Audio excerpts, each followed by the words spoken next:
Nobody hit you. Nobody screamed at you every day. There was food in the house. You went to school. From the outside, everything looked fine. And that's exactly what made it so hard to name. Because the thing that shaped you most wasn't something that happened. It was something that didn't. The conversation nobody had with you. The question nobody thought to ask. The moment you were sitting with something heavy and nobody in the room noticed. Not because they were cruel, just because they weren't really there, even when they were. If you grew up feeling invisible inside your own home, this video is going to say some things out loud that you may have spent years convincing yourself weren't true. Stay till the end. Because understanding this changes the way you see yourself in ways that are long overdue. Let's start with what emotional neglect actually is. Because most people, when they hear the word neglect, picture something dramatic. A child left alone for days, basic needs going unmet, something obviously, visibly wrong. But the most common form of neglect leaves no visible marks at all. Psychologist Janice Webb, who has spent decades researching what she calls childhood emotional neglect, defines it simply as a parent's failure to respond adequately to a child's emotional needs. Not cruelty, not absence in the physical sense, just a consistent, quiet failure to see the child's inner world as something worth responding to. And here's what makes it so difficult to recognize later. You can't point to it. You can't say, this happened on this day and this is when everything changed. It's defined by what was missing, not what occurred. And we don't have good language for absence. We have much better language for things that happened than for things that never did. So the child grows up with a vague, shapeless feeling. Something was off, something was missing, but nothing they can name. And because they can't name it, they do what children do with things they can't explain. They explain it with themselves. This is the part that does the most damage and lasts the longest.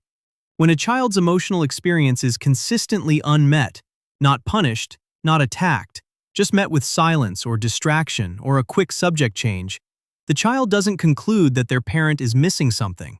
They don't have the cognitive framework for that yet. What they conclude, quietly, below the level of words, is that their emotional experience is the problem. That what they feel is too much, or not important enough, or simply not the kind of thing worth bringing to anyone. And that conclusion, formed before they had the language to question it, becomes the operating system. It runs everything. You can see it in the adult who apologizes before asking for help. The one who monitors everyone else's needs in a room but struggles to identify their own. The one who, when asked how they're feeling, genuinely doesn't know.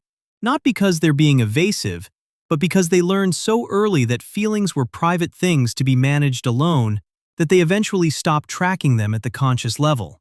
Psychologists call this alexithymia, difficulty identifying and describing one's own emotional states. And research consistently finds higher rates of it in people who grew up in emotionally neglectful environments.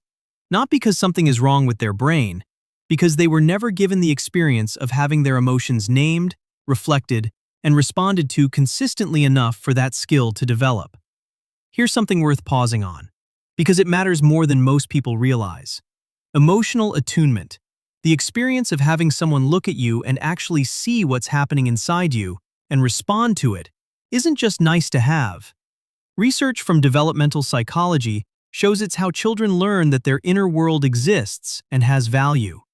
When a parent consistently reflects a child's emotional experience back to them, the child internalizes something essential, that what I feel is real, that it's worth saying, that other people are capable of receiving it. When that reflection is consistently absent, the child internalizes the opposite. Not through any dramatic moment, just through the accumulated weight of thousands of small moments where the reflection didn't come. Now let's talk about what this looks like in adult life. Because the original wound is childhood, but it doesn't stay there. The neglected child becomes the adult who is exceptionally good at functioning. They learned early that feelings didn't get them anywhere, so they developed everything else. Competence, self-sufficiency, the ability to handle things quietly and without drama. These are real strengths, built from real experience, and the world tends to reward them. But underneath the functioning is something that doesn't get much air. A chronic, low-level sense that something is missing, that relationships never quite feel full enough, That even in rooms full of people who genuinely like them, there's a glass wall somewhere that they can't fully explain and can't fully get past. Because connection requires bringing your inner world into contact with someone else's. And if your inner world was the thing that learned to be invisible, connection at that level feels genuinely foreign. Not scary exactly, more like a language you never learned to speak. You understand it in theory, but when you try to use it, something doesn't quite translate. There's also something specific that happens in relationships for people who grew up this way. They tend to be extraordinarily giving. They show up. They remember. They anticipate what other people need before it's asked. Partly because they're genuinely caring, and partly because being needed is the closest thing to being seen that they learned to recognize. But receiving is harder, significantly harder. When someone tries to take care of them, tries to ask how they actually are and sit with the answer, something often closes. Not because they don't want it, because they genuinely don't know what to do with it. They never learned that part. And here's the cruelest piece of it. The thing they needed most as a child, to be seen, to have someone notice what was happening inside them and respond to it, is the exact thing that feels most foreign to receive as an adult. The wound and the medicine feel almost indistinguishable from each other. Pause here for a second, because what comes next is the part that tends to shift something. The neglected child didn't get what they needed. That's true, and it's worth saying without softening it. But the story that got built around it, that their inner world wasn't worth responding to, that their needs were too much or not important enough, that they were fundamentally better suited to giving than receiving, those aren't truths. They're conclusions a child drew from incomplete information, from a parent who was themselves limited, distracted, emotionally unavailable, or simply never taught how to do this.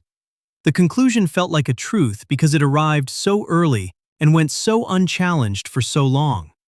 But it's not the same thing. Here's what healing actually looks like for people who grew up this way. And I want to be honest about this because it's different from what most people expect. It's not one realization. It's not a single conversation that unlocks everything.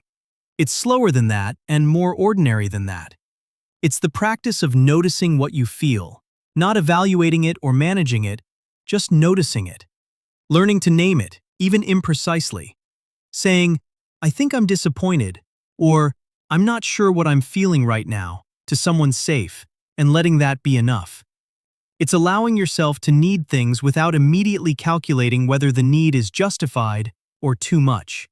It's staying in the discomfort of being cared for, of being asked how you are, and answering honestly instead of deflecting with "fine" or "tired," long enough to let it actually land. It's learning, very slowly, that the people who love you are not your parents, that the rules of that first room don't apply in every room after it, that you can bring your inner world into contact with someone else's, and the most likely outcome is not silence or dismissal, but something you were never given enough evidence to expect, that you'll be received. The neglected child didn't do anything wrong. They adapted brilliantly to an environment that gave them very little to work with. The adaptation kept them functioning when functioning was what was needed. But you're not 8 years old in that house anymore.